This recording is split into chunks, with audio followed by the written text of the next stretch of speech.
Okay, well, thank you, everyone. I appreciate you jumping on to have a discussion about this. I thought this was a little easier on a Friday afternoon than asking everyone to scroll. Um, but today we received the report from the Veterans Administration's Office of Inspector General today, which outlines horrific patient outcomes as a result of delays and mismanagement at the Buffalo VA.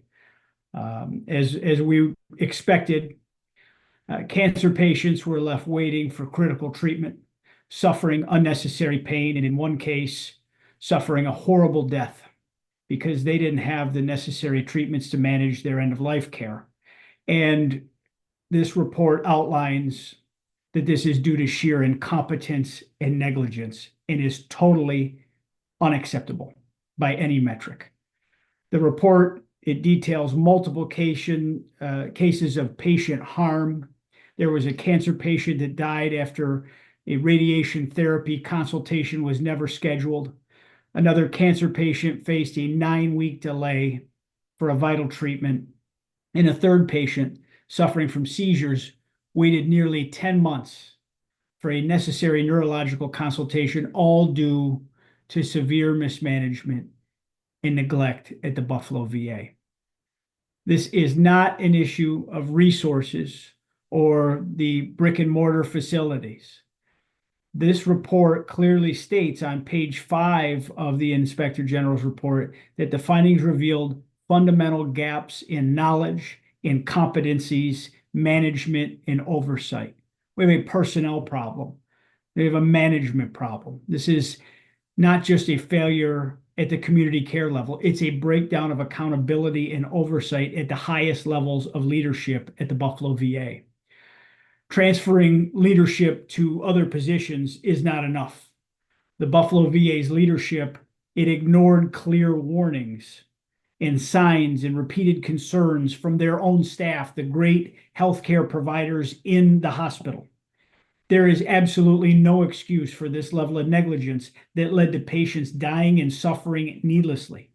If you cannot manage the basic responsibility of ensuring our veterans receive timely care, you have no business overseeing their health. Today, I again spoke directly with the VA's Undersecretary, Dr. Sharif El-Nahal, who outlined that the next stage of this situation, now that we have the Inspector General's report, will be disciplinary hearings in a disciplinary decision report for leadership involved in these failures. I have confidence in the Undersecretary and his abilities to rectify the problems at the Buffalo VA.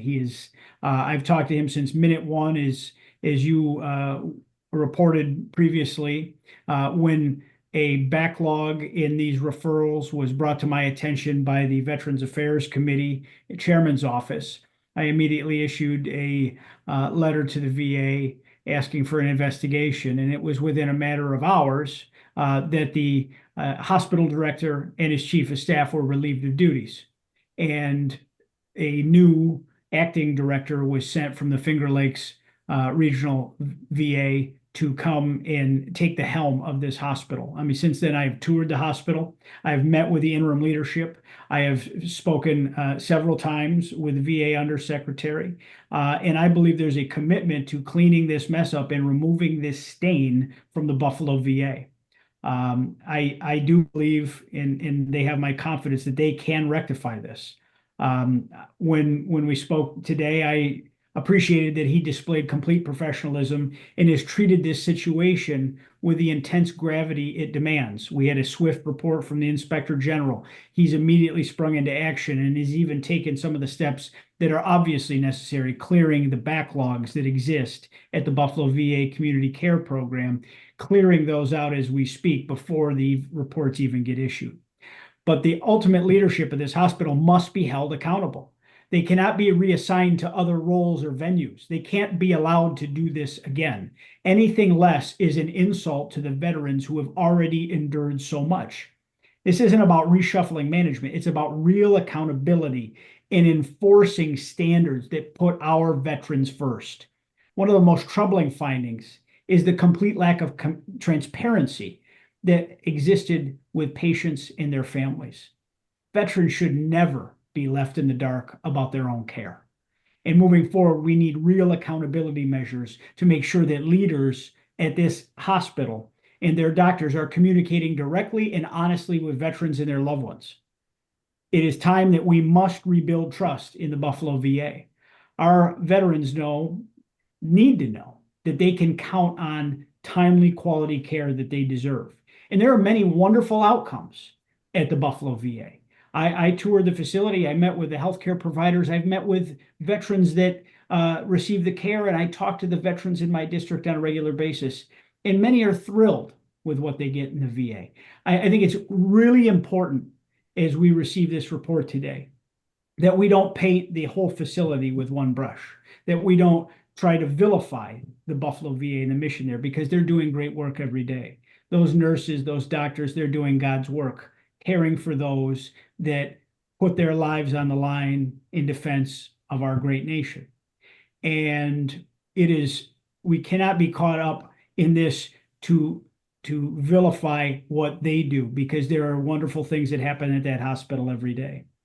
But we also have to make sure that this never, ever happens again. And as long as I'm in Congress, I will be on this. I'm a member of the House Oversight Committee that has oversight over every department of the federal government. And we will not rest until we can trust that there's a way forward, a plan, and a commitment from the leadership that this cannot and will not happen again. So at this point, I would be happy to take any questions or have any discussion with any of the folks on the line here. Everything was it. Why don't we, Michael, Michael Schwartz, can you come on screen if you're going to ask a question? Yeah. Hi, Congressman. Thanks for the time. I asked Congressman Tim Kennedy the same thing. How it is 2024 and we have made such advances in this country in technology and society, yet we can still not hold accountable the proper care in this country, especially to our veterans. I mean, if there is a teen watching right now, why would he or she want to serve if this treatment cannot be caught? Well, I think what's important is to read the report. And what happened here is you have people that didn't do their job. The doctors asked for the referrals. The medical professionals asked for their referrals. The patients asked for their referrals.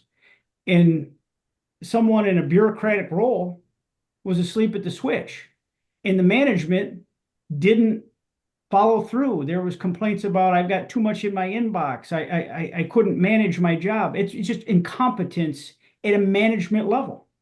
And processes need to be put in place to make sure that these critical situations are monitored daily, not weekly, monthly, down the road. We spend a healthy sum on our veterans system, but there should be no limit. We made this commitment to our veterans when they came home that they're entitled to the care that they deserve. And I will do everything in my power as a member of the House of Representatives to see that through. This is not a matter of resources. You will not find one word in the Inspector General's report about what went on here that's about resources or facilities or money or even staffing. It was someone that's job was to do this, and they didn't do it. And people suffered, and their bosses didn't hold them accountable. So now their bosses need to go, and they need to go. And there needs to be more oversight of these agencies, and we need to put competent directors in these hospitals that have the experience and the know-how and the trust of the administration.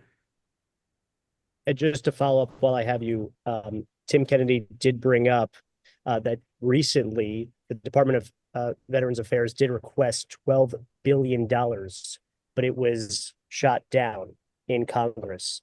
He said that Republicans put that down. Is there any way to come to the table to get this money approved for the Veterans Affairs, or what's your reaction at least to that? I didn't see Congressman Kennedy's remarks, but there was this summer, as you know, the Congress passed and was signed into law under President Biden, the PACT Act, The PAC Act is to care for veterans that received exposure during toxic burn pits and many other toxic diseases that will come forward.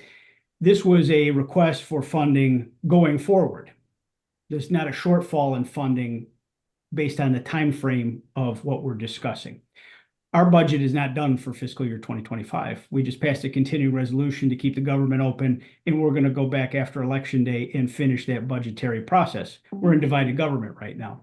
But that is not even germane to the topic at hand. And I think it's a disservice to try to inject partisan politics into what is trying to solve a problem for our community and our veterans that served our country right here. The budget that is in question in the time that this is here, the House Republicans and the Senate Democrats came together and fully funded the VA at the president's request.